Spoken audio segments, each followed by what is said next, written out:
Hey guys, welcome to Mikey's Video Game Madness. Today we're playing Vagrant Story on the PlayStation 1.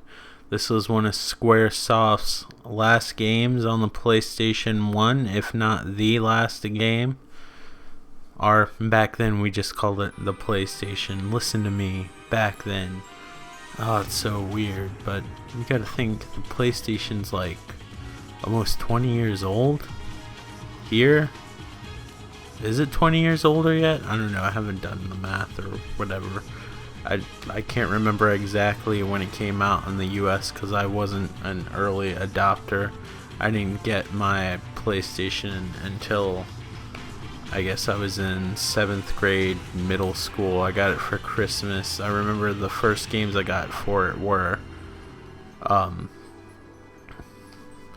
the Resident Evil, the director's cut, so I didn't get the big box edition, which is fine because the director's cut had more stuff in it. Even though it wasn't a director's cut, they still cut out all the stuff that they edited out of the American version of the video, which, if you're curious, you can easily find it on YouTube, and it was actually included in the American edition of the PC game, believe it or not. A lot of people don't ever mention that, but I'll mention it for you here on Mikey's Video Game Madness. But, yeah, like I got that, Star Wars Rebel Assault 2, which at the time I thought was fucking fantastic. I had Rebel Assault 1 on the Sega CD, so it blew my mind. I love that game for some reason. Don't ask me why I'm talking about Rebel Assault 1. Rebel Assault 2 still, I think, has its charm. And I think could make an excellent Star Fox-like game if they did the whole engine in 3D instead of a pre-rendered game. I've yet to talk about Vagrant Story. I'll eventually get to it. Part of this channel is me rambling, so I'm going to continue to do so. Otherwise, I don't feel like I'm being faithful to my channel. Plus, you can read the little bubbles on there if you're bored with what I'm saying. But, anyway. Yeah, so I got that in Rayman, which blew my mind with colors and stuff like that. And I got a Super Nintendo late in the life cycle, so when I got my PlayStation, I had recently got to play all the best Square games, like fucking Final Fantasy 3, which is actually 6 now, because only Final Fantasy 4, and Final Fantasy 6 came out in the US during the Super Nintendo era, and Final Fantasy 1 obviously came out on the original Nintendo. And then there was Final Fantasy Legends, which were, I believe, part of the Saga Frontier series. But anyway, I got to play the Final Fantasy. I wasn't a huge fan of 4. I know that's blasphemous to a lot of people, but I think the re-edits of the game are a lot better and grown on me. Sadly, though, I think the last version of 4 I really got into was on the Game Boy Advance. I never got to play the one that was in 3D, but they seemed kind of cool. And I played the PlayStation re-edits. But anyway, the PlayStation, what I'm getting at was the PlayStation was a great way to pick up where Square left off versus getting I guess a Sega Saturn. Although I didn't know a lot of people who had a Sega Saturn. That was kind of like, I don't know, like the maybe 1 out of 30 kids in your class or whatever might had a Saturn, and I feel bad for them because it didn't last long at all. Or you had like your Nintendo 64 kids, which, don't get me wrong, the Nintendo 64 had great games, but since they had the cartridge format, it kind of, I guess, held Square's vision back, because towards the end when they were making like Chrono Trigger, Final Fantasy 6, even though it was 3 on Super Nintendo, we're gonna just call it 6 now, because that's what it is. If they ever release a version of Final Fantasy 3 and/or 6, it's always gonna be referred to as Final Fantasy 6. And anyway, so I got to play all these great RPGs, Secret of Mana or whatever, and anyway, Final Fantasy 7 was originally announced for the PlayStation, and not the PlayStation, Nintendo 64, excuse me. When I ramble, I end up saying incorrect information, so a lot of the shit I'm saying could be completely incorrect. So I'm leaving it up to you to do your But yeah, so I got to continue on my newly found love for RPGs that I didn't know I had before. That should be a video altogether, but as you can see, this unique battle system, you actually it's sort of in real time, although I don't really see what the point is, because when it comes to the other character's turn, you have to pause, so you can't really get out of the way unless you're already out of the way. But you can see you can select individual limbs and stuff, which is kind of similar to the VAT system in Fallout 3, believe it or not. When this game came out, since this was one of the last games, it was during my sophomore year in high school, and I already had a Dreamcast. I was probably more focused on that because of the bigger and better thing. PlayStation 2 was coming out a year from this game's release, 2001. This game, obviously, if you did the math, this game came out in 2000, so I didn't get this. There's a lot of games. I was in high school. I didn't have a lot of money, you know. I was fucking washing dishes for minimum wage whenever they needed me. I mean, I might have been lucky if I saved my money to get maybe one game a month. And there's just so many games out there, so I missed out on this. I had every intention in getting it because when you saw the Squaresoft name back then, you wanted to get the game because you automatically thought it was good. Final Fantasy VII, for whatever reason, won the hearts over just about everyone, even people who didn't like RPGs. I'm exaggerating when I said everyone, because I'm sure there's people watching this and be like, not me. Well, I'm sorry, I'm exaggerating, but yeah. But anyway, when you saw the Squaresoft game, you knew usually that the game was going to be great, you know. There was like maybe a few games that weren't the greatest. I'm looking at you, Saga Frontier. I don't know why. Maybe if I played that game now, I'd like it. But like Square was pumping out the games left and right, and there were some mediocre ones that came out, like The Legend of Mana or whatever.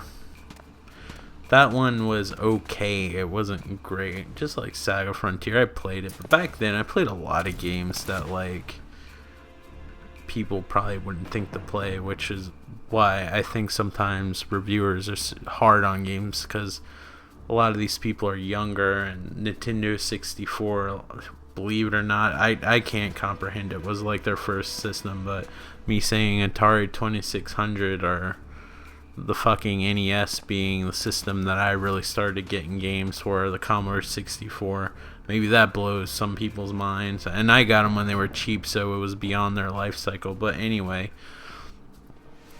this was Square's last PlayStation 1 hurrah, at least one of them. I can't remember if Final Fantasy IX came out before or after this. I'm thinking this came out after this, and even though this looks crude by today's standards, it looks really nice. But I couldn't afford to get this game, and by the time I tried to get it, it was either super expensive or rare, and I missed my chance on getting it, just like Threads of Fate, which I could easily download both of these games like on the PSN store, but I want the physical copies.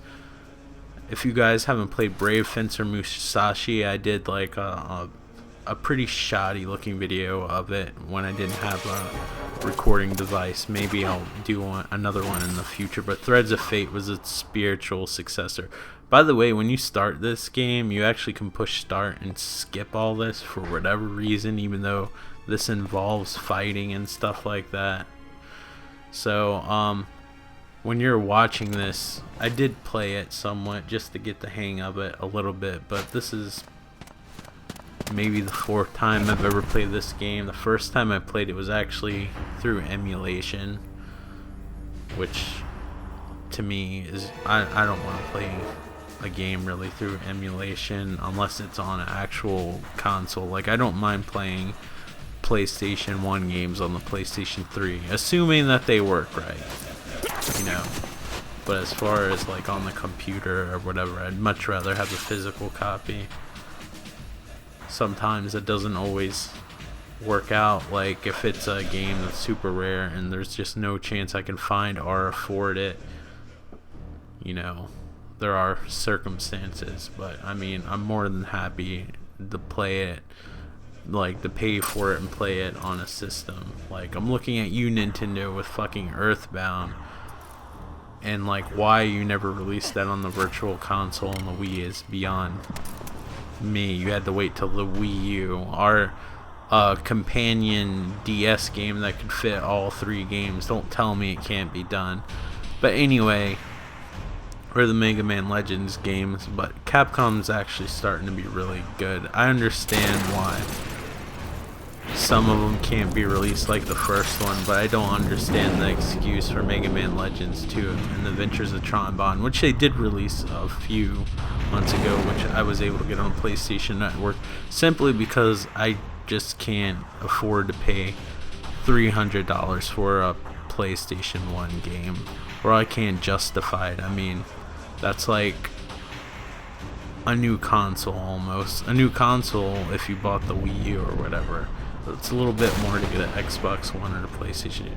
I haven't talked about this game much at all, but I mean, like I said, part of my channel is just wandering off. When he gets stabbed there with the arrow or whatever, it reminds me of A Nightmare on Elm Street 3, the Dream Warriors, where they stab him and he like pulls out that, it looks, I believe it was like a rebar or something out of his chest.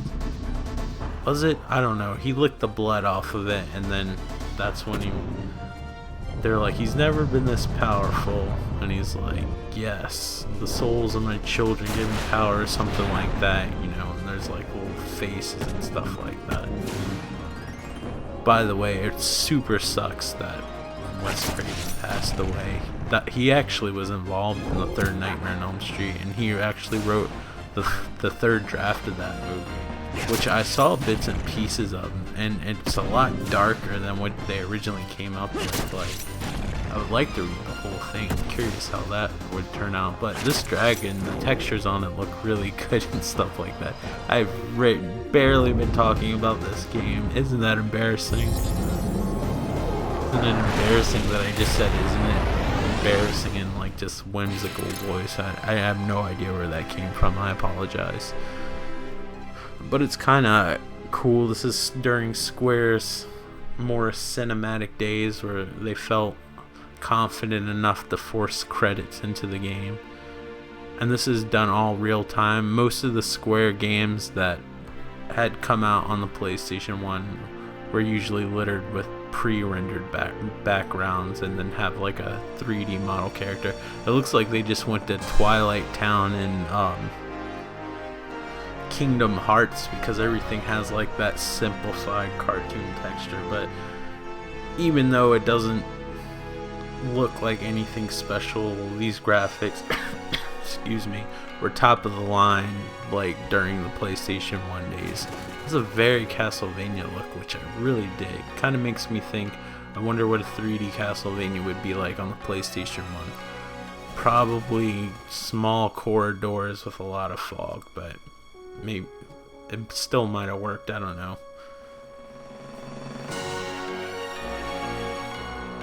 I want to give the Castlevania Lament of Innocence, I believe that's what it's called, the first one on PlayStation 2. I have Curse of Darkness on PlayStation 2, which is a whole different bag. Lament of Innocence is supposed to tell the origin story, even though in my opinion it's not the best origin story, you know, of the series. I would have expected better, but hey, what are you gonna do? Sometimes things are just left better alone and up to your imagination.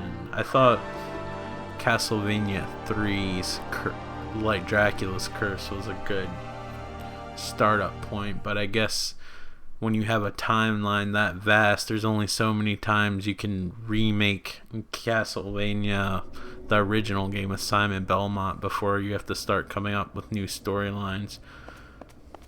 But I hope now that new people are making the Castlevania games, and Konami supposedly still cares about the consoles and just doesn't focus on pachinko machines and cell phones hopefully makes a proper Castlevania game. I think they're gonna eventually probably pull a Capcom and probably make a lot of bad decisions and have it backfire, and then learn the error of their ways and probably start making good games or whatever. But till that happens, I don't know. But I think that they'll get their shit together. If they don't, they'll probably end up selling their assets and somebody else will probably make a good game. So now I'm just showing you the weapons. I'm not the weapons, the menu system, to give you a brief glimpse of what it looks like or whatever. This game's pretty reasonably priced. For a complete edition, I think I got a deal. I think $30, but you could probably get it cheaper. Sometimes I'm willing to pay a little bit more if I can get it in the wild, which I don't, at least here locally, I don't see much in the wild, but it's not a terribly expensive game. And if you want it on your hard drive, risk losing it forever in the future due to a hardware malfunction or the server going down, which I try to avoid, but sometimes you just can't avoid it. You can easily get this game for like $5.99 or whatever the PS1 games cost on PlayStation. But yeah, it seems like a pretty good game. I haven't played much of it. I'm sorry guys that I haven't really talked much about the game. I don't really know that much about it. I'm showing you pretty much everything that I've seen in the game so far. So I'm saving my data here, which takes a long time because apparently this game takes 3 blocks, but I could see this game being overwhelming for people who aren't used to playing Japanese RPGs, but the menu system is pretty straightforward.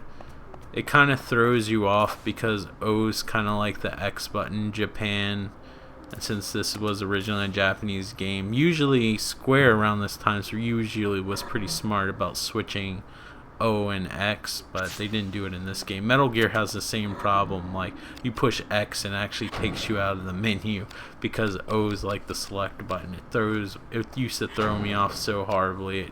Usually I would have to restart the menu like 2 times before I could get the game going. But yeah, these are the weapons and stuff like that. I guess you have 2 weapons. I'm not really sure. Unfortunately, my game didn't come with a manual. This seems like one of the games that needs a manual, but it seems like it has an in-game manual. It came with a demo disc, which I'm curious about. I'll share that if there's anything interested on the demo disc, but unfortunately, it did not have the manual. But yeah, you have you push O with this little globe system. This is something I learned, which I'll show you. Like, if you have your sword in your hand, you can't climb, and that might be confusing. So all you really have to do is push O again, or circle, depending on what you want to call it. Put your sword back into its invisible sheath or whatever, and then you can actually climb with your hands, or whatever you want to call the blocks that are attached to his arms. Maybe they're called something else, I don't know. The particle effects, if you just saw the lightning there, actually look quite nice. Like, it was always nice watching Final Fantasy. Final Fantasy 8, though, Square was like, we want you to see what we did with these graphics, because like when you used your summoners, which you would have to use quite a bit, looked beautiful, but after like 20 times in a row of seeing a 3-minute animation, like, fuck, that shit was just fucking, it would drive you crazy. I like Final Fantasy 8, but it's definitely not my favorite Final Fantasy 8. Sort of because of that, and I think there's too much customization, but it's not my most disliked one. I mean, it's closer to the top than it is the bottom. But anyway, guys, thank you so much for watching. I hope you enjoyed this video. Sorry I went off track a lot, and I hope you guys are doing well. Thanks for watching. Take care. Bye.